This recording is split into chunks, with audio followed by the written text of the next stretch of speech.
महाभारत केवल युद्ध की कथा नहीं है, बल्कि वह मानव स्वभाव, धर्म, अधर्म, लोभ, क्रोध और अहंकार की सबसे बड़ी गाथा है।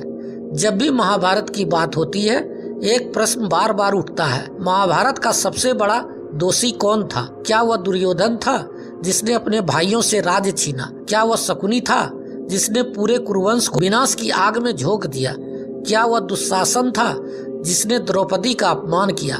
या फिर भीष्म, धृतराष्ट्र और कर्ण भी कहीं न कहीं दोषी थे? महाभारत हमें बताती है केवल बुरे कर्म करने वाला ही पापी नहीं होता, बल्कि अन्याय देखकर मौन रहने वाला भी उतना ही बड़ा अपराधी होता है। यदि महाभारत के सबसे बड़े दोष की बात हो तो सबसे पहला नाम दुर्योधन का आता है। दुर्योधन बचपन से ही पांडवों से ईर्ष्या करता था। उसे भीम की शक्ति, अर्जुन की वीरता और युधिष्ठिर की लोकप्रियता से जलन होती थी। धीरे धीरे यह ईर्ष्या घृणा में बदल गई। दुर्योधन के सबसे बड़े दोष भीम को विष देकर मारने का प्रयास, लाक्षागृह में पांडवों को जलाने की योजना, छल से जुए में राज्य हड़पना, द्रौपदी का अपमान, श्री कृष्ण के शांति प्रस्ताव को ठुकराना। दुर्योधन का सबसे बड़ा दोष था उसका अहंकार। उसे सत्य पता था, फिर भी वह झुकना नहीं चाहता था। उसने स्वयं कहा था, मैं धर्म जानता हूँ पर उसे अपनाना नहीं चाहता। यह वाक्य उसके पतन का कारण बना। यदि दुर्योधन आग था तो शकुनी वह हवा था जिसने आग को भड़काया। शकुनी अत्यंत बुद्धिमान और चालाक था। उसने अपने बदले की भावना में कुरुवंश को नष्ट कर दिया।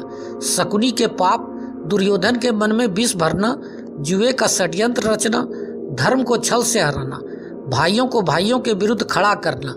शकुनी जानता था कि युद्ध में लाखों लोग मरेंगे, फिर भी उसने अपनी प्रतिशोध की भावना नहीं छोड़ी। उसकी बुद्धि महान थी, लेकिन उसका उपयोग विनाश के लिए हुआ। दुशासन का नाम सुनते ही द्रौपदी चीरहरण का दृश्य सामने आ जाता है। सभा में एक स्त्री का अपमान करना केवल द्रौपदी का नहीं, बल्कि संपूर्ण नारी सम्मान का अपमान था। दुशासन ने द्रौपदी को बाल पकड़कर सभा में घसीटा। उसी समय सभा में भीष्म, द्रोण, विदुर जैसे महान लोग बैठे थे, लेकिन दुशासन को न धर्म दिखा न मर्यादा। उसकी क्रूरता ने महाभारत युद्ध की नींव रख दी। धृतराष्ट्र शारीरिक रूप से अंधे थे, लेकिन उनका सबसे बड़ा अंधापन था पुत्र मोह। उन्हें पता था कि दुर्योधन गलत है, उन्हें पता था कि पांडवों के साथ अन्याय हो रहा है, फिर भी उन्होंने कभी अपने पुत्र को नहीं रोका।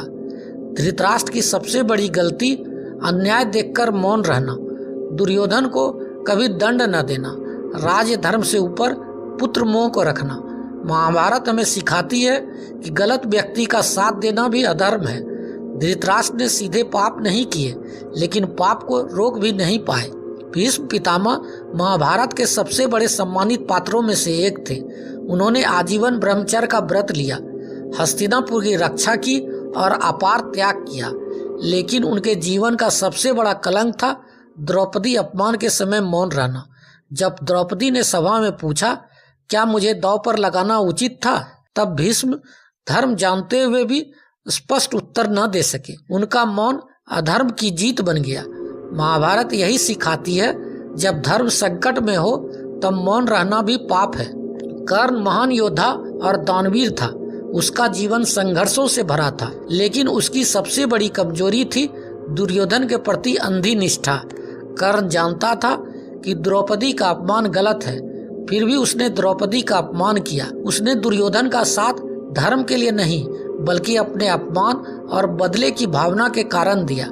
यही कारण है कि इतना महान योद्धा भी इतिहास में विवादित बन गया। महाभारत का सबसे बड़ा दोष केवल युद्ध नहीं था, सबसे बड़ा दोष था अहंकार, ईर्ष्या, लोभ, अन्याय पर मौन, धर्म जानते हुए भी उसका साथ न देना। हर पात्र कहीं न कहीं इन दोषों से ग्रसित था। इसलिए महाभारत केवल अच्छाई और बुराई की कहानी नहीं, बल्कि मानव कमजोरियों का दर्पण है। यदि केवल एक नाम लिया जाए तो अधिकांश लोग दुर्योधन कहेंगे, लेकिन गहराई से देखें तो महाभारत का सबसे बड़ा दोषी केवल एक व्यक्ति नहीं था। दुर्योधन अधर्म था, शकुनी उसकी चाल थी, दुशासन उसकी क्रूरता था, धृतराष्ट्र उसका मौन था, भीष्म उसका समझौता थे। महाभारत हमें बताती है कि जब समाज में अच्छे लोग अन्याय के सामने चुप हो जाते हैं तब विनाश निश्चित हो जाता है। श्री कृष्ण ने अर्जुन से कहा था, अधर्म का साथ देना ही सबसे बड़ा दोष है। महाभारत का युद्ध इसलिए हुआ क्योंकि लोगों ने समय रहते अधर्म को नहीं रोका। यदि धृतराष्ट्र दुर्योधन को रोक देते, यदि भीष्म सभा में आवाज उठाते, यदि कर्ण सत्य का साथ देता, तो शायद महाभारत का युद्ध कभी नहीं होता। महाभारत आज भी प्रासंगिक है। आज भी समाज में अन्याय होता है, लोग लोभ में अंधे हो जाते हैं, सत्य जानकर भी चुप रहते हैं। महाभारत हमें सिखाती है, सत्य का साथ दो, अन्याय के खिलाफ आवाज उठाओ। अहंकार से धर्म को परिस्थिति नहीं, साहस तय करता है। महाभारत का सबसे बड़ा दोषी कौन था? शायद इसका उत्तर एक नाम नहीं है। महाभारत का सबसे बड़ा दोषी था अहंकार, ईर्ष्या और अन्याय पर मौन। क्योंकि जब इंसान सत्य जानते हुए भी गलत साथ देता है, तभी विनाश जन्म लेता है। और यही महाभारत की सबसे बड़ी सीख है। अगर यह वीडियो आपको अच्छा लगा हो तो लाइक, शेयर और सब्सक्राइब अवश्य करें। धन्यवाद।